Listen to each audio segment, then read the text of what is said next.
Amazing. It's absolutely amazing. But under the right circumstances, a producer could make more money with a flop than he could with a hit.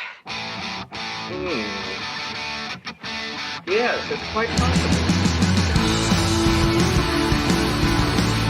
Welcome to the NFC Least Show, the only show that keeps the NFC East honest. Well, here we are. Week 4. I have some really bad news to tell everyone. Sean Williams, he told me he's going to sit this week out in silent protest against the New York Giants. I said to him the show has to go on, and so I'm doing it. We'll start with the Giants today.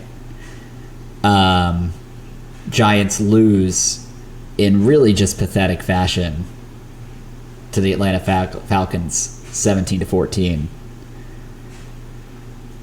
Really, I think Sean's silence is louder than any words I can put together about the New York Giants at this time.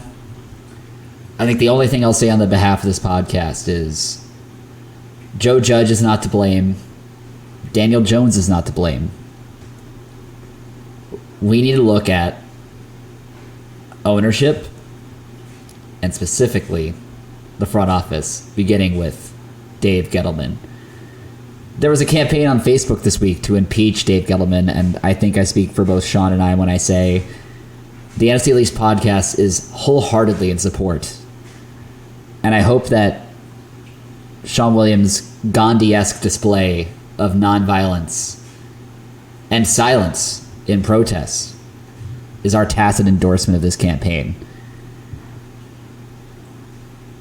He's had 3 years, 3 shots in the barrel to find blue chip players on manageable contracts to give his coaches an opportunity. And look up and down that roster. It's as thin as a paper crane. He's to blame here. And I think we all need to carry that with us for the rest of the season.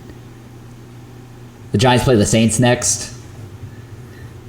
It's going to be a bloodbath. I'm predicting Saints by 20. Let's call it 37-17. Also, Jason Garrett probably needs to go too. A little bit more offensive creativity. Even though I've liked what he's tried to do with DJ so far this season, it's a little bit of juice. I think may get some more life out of that offense. But man, this team's going nowhere fast. Speaking of another team going nowhere fast, the Philadelphia Eagles lost in pathetic fashion to the Dallas Cowboys in the second divisional game of the least 2021 calendar, 41-14. For me, watching this game, it really just came down to the pathetic display on offense. We talk a lot on this podcast about complementary football. I thought the Eagles' defense showed an ability to stop the Dallas Cowboys' offense, but not for the amount of time they're expected to be on the field in the first half. Nick Sirianni has come under fire this week for, I think fairly, for a pretty abysmal 3 rushing attempts from Miles Sanders. It's truly awful. But to me, watching that game, it was pretty obvious that it was symptomatic of a lack of passing execution by the offense. Really, I thought a lot of this fell on Jalen Hurts' shoulders this week. A lot of those West Coast offense bread and butter slants and 5-yard routes that you build on top of, in addition to a run game, he just didn't hit. Didn't really put his receivers in a good position to make a play on the ball. And we saw, again, another attempted deep pass that got picked off. Really have to question early on whether Jalen Hurts is the type of quarterback you ride with Don't know whether you can actually justifiably say it's the skilled players around him at this point. I'll start believing that if slants are on the money and receivers just start dropping them. On the other side of the ball, I don't think the Cowboys did anything particularly over the top to win, but they won convincingly. And we saw more of the thunder and lightning, Dorsey Levens and Brian Westbrook attack of Ezekiel Elliott and Tony Pollard.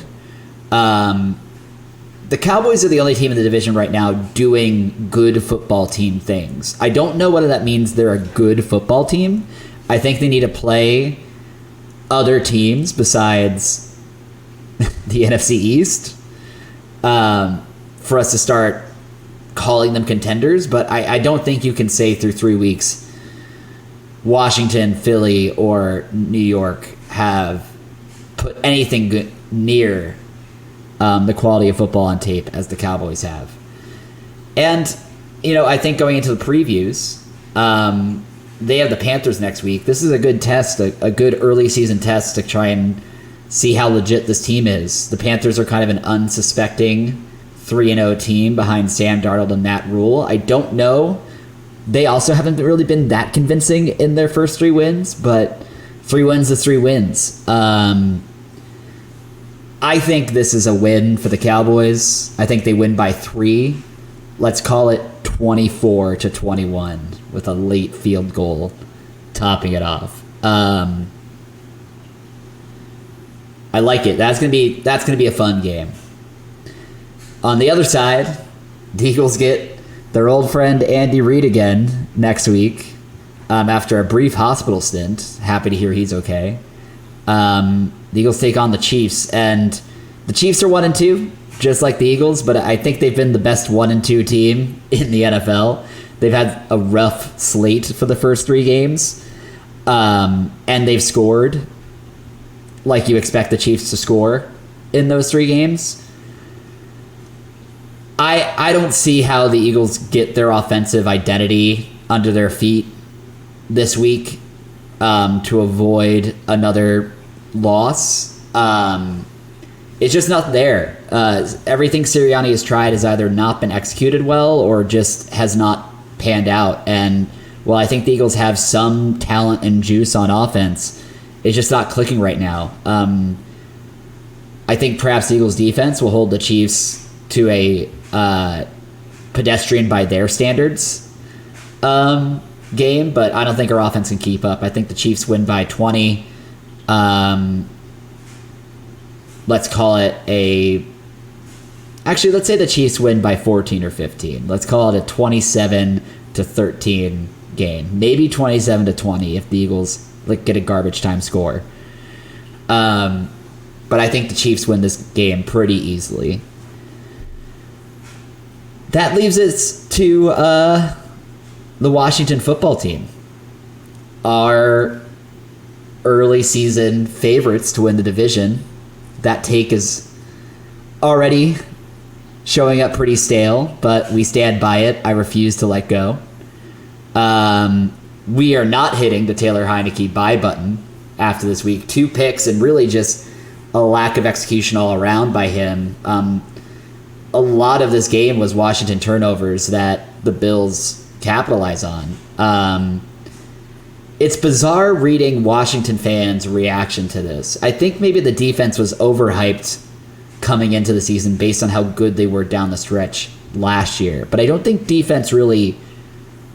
You rarely see an elite defense operate at an elite level in week 1, 2, 3, 4.